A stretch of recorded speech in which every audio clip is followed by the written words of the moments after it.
But we're gonna hit this UFC Abu Dhabi card with Banana Blitz. Give me a second to get the Banana Blitz questions ready. Okay, you got it pulled up. Yep. All right, the most hyped fight on the card.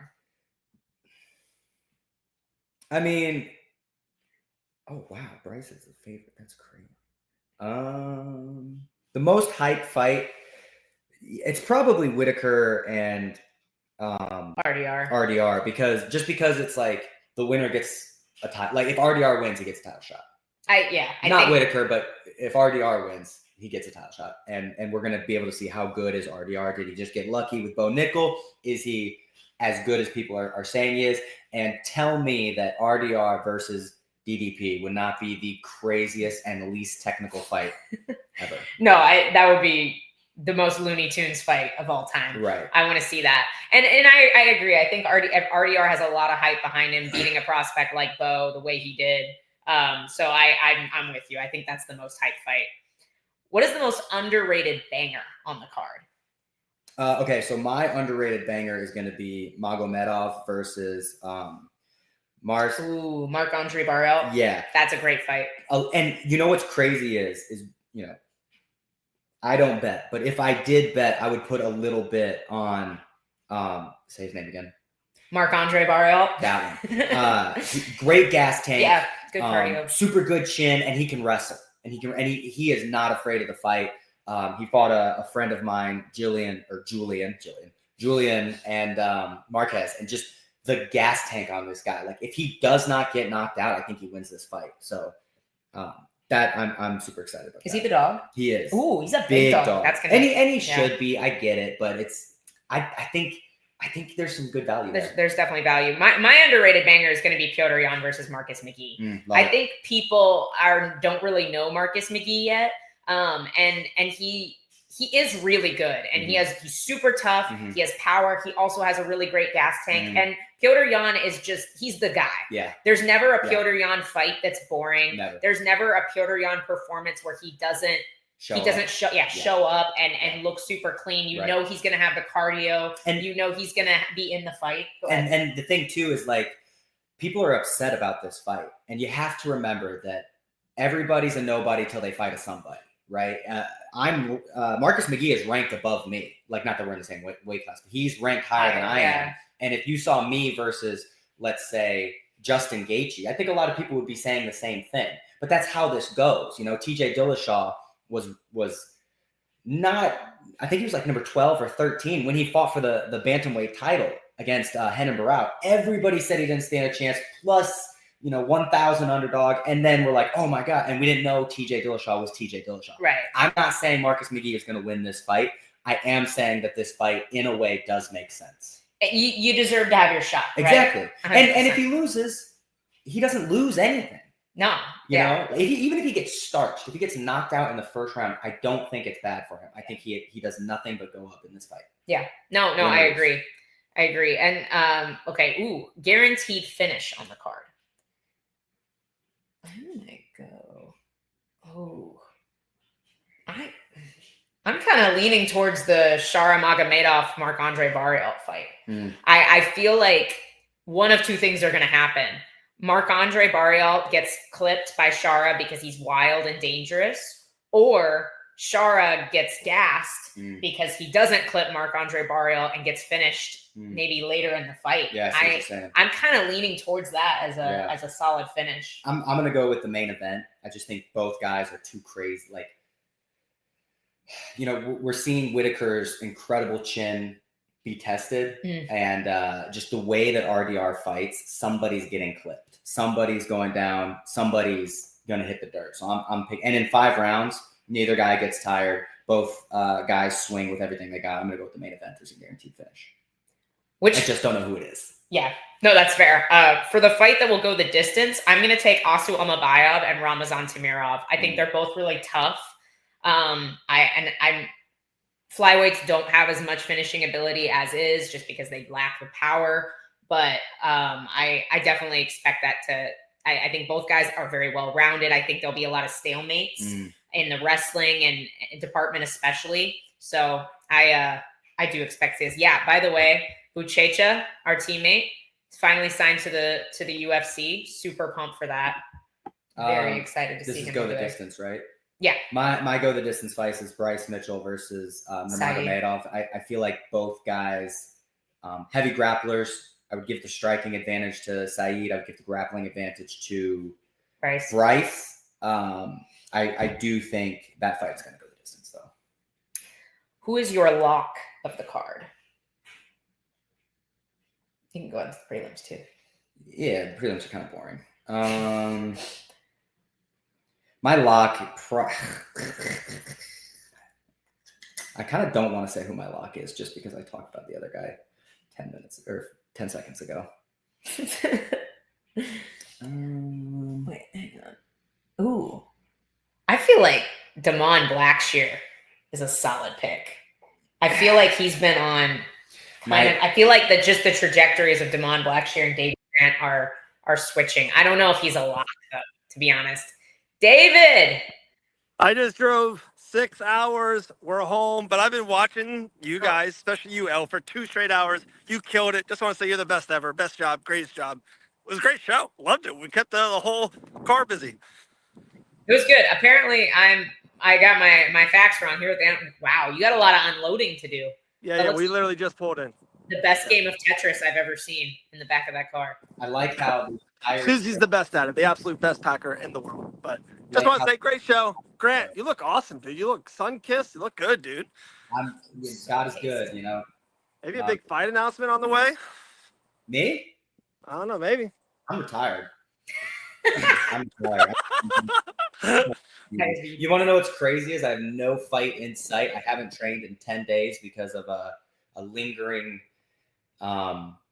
pain. And I stepped on the scale. I was 179. Like, I usually don't see 179 till fight week. So I don't know what's going on.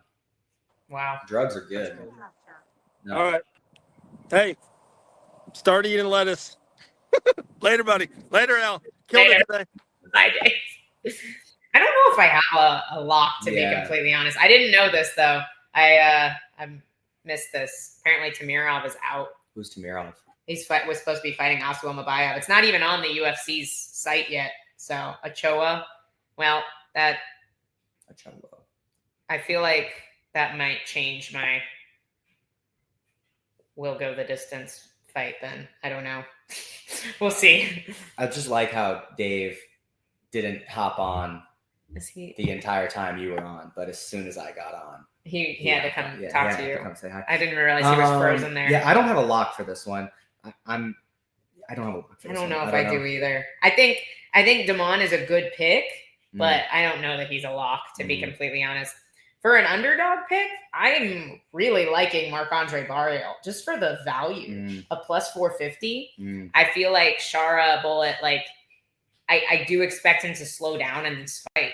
And if he doesn't get an early finish, I could see there being the line shifting very heavily to Marc-Andre. So I feel like get him at plus 450. That's pretty solid. Yeah, my underdog is going to be Nurmagomedov, Saeed. Everybody always thinks I have a problem with Bryce Mitchell. I have no issue with Bryce Mitchell. I think his job's on the line.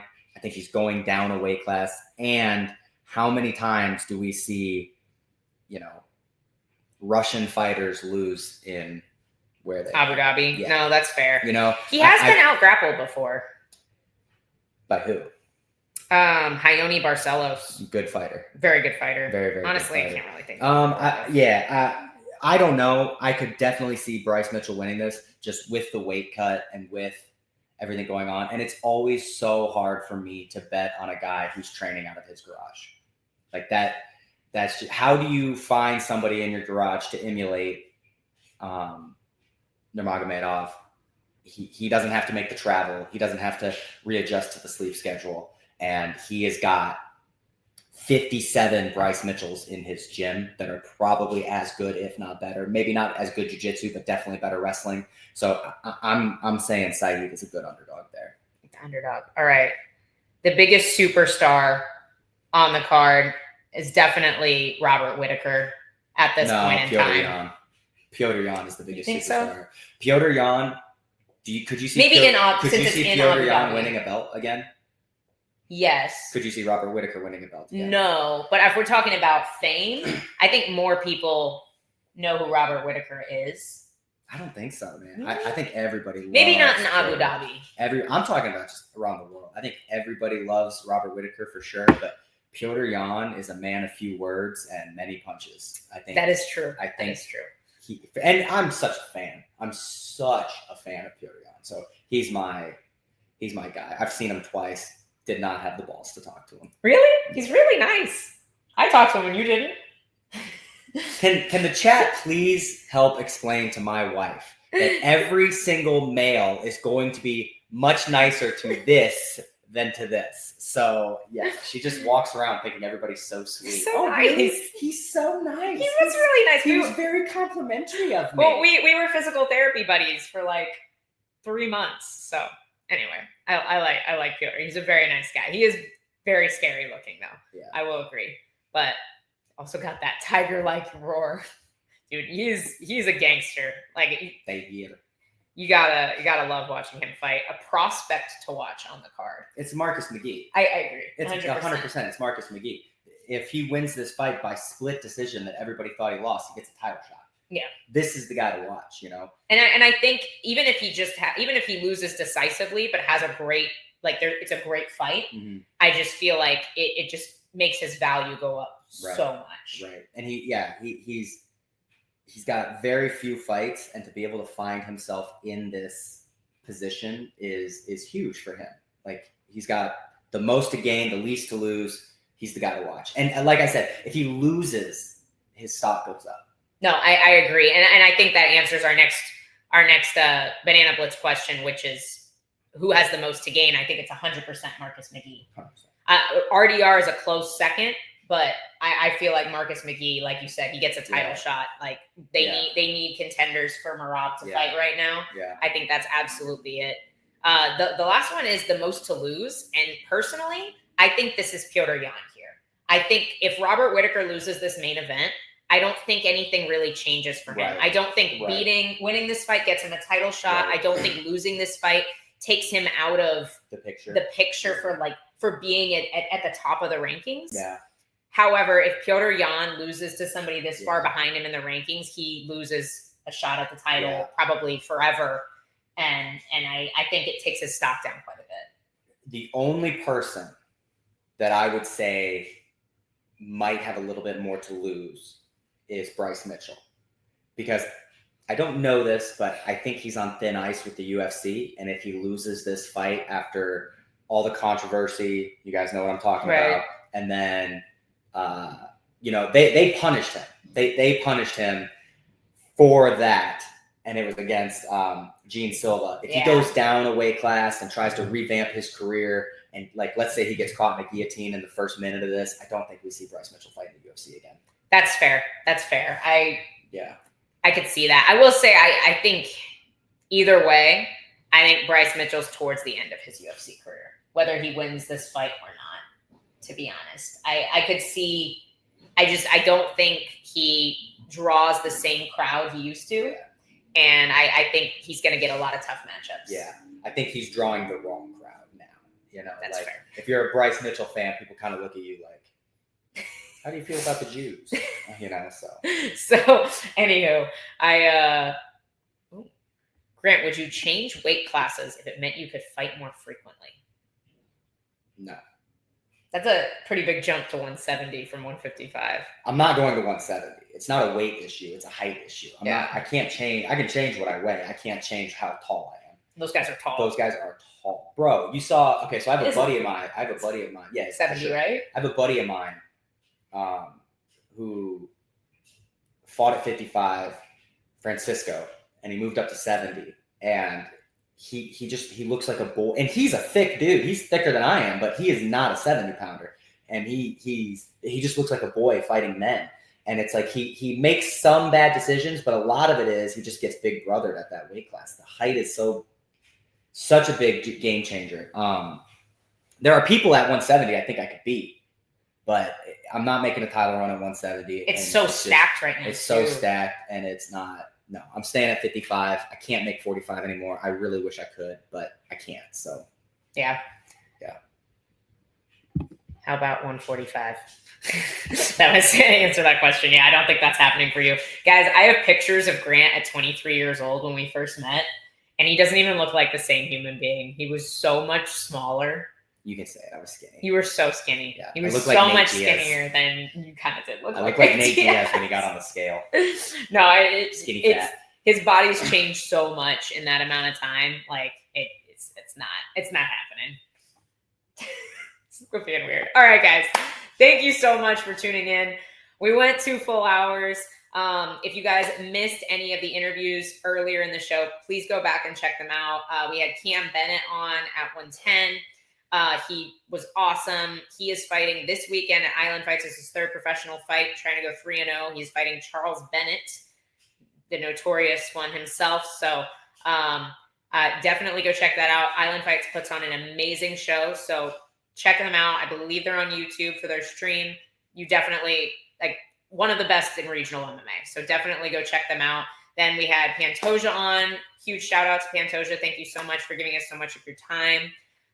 We chatted about the Joshua Van matchup, the win over Kai Kara France. Definitely go back and watch that as well. And then obviously we had Jillian the Savage Robertson joining us, breaking down UFC 318 and all those awesome prelims. So thank you so much, guys. And I guess thanks, Grant, too, who's now a permanent Fight Bananas fixture. Employee of the Month. He's Fight Bananas Employee of the Month, for sure. So we love you guys. We appreciate you. If you're not subbed to the YouTube yet, make sure you sub to YouTube. DM us, show us you subbed, and we will send you a free UFC trading card. Sub the YouTube. All right, guys. We will see you later. I don't know when, but later. Bye.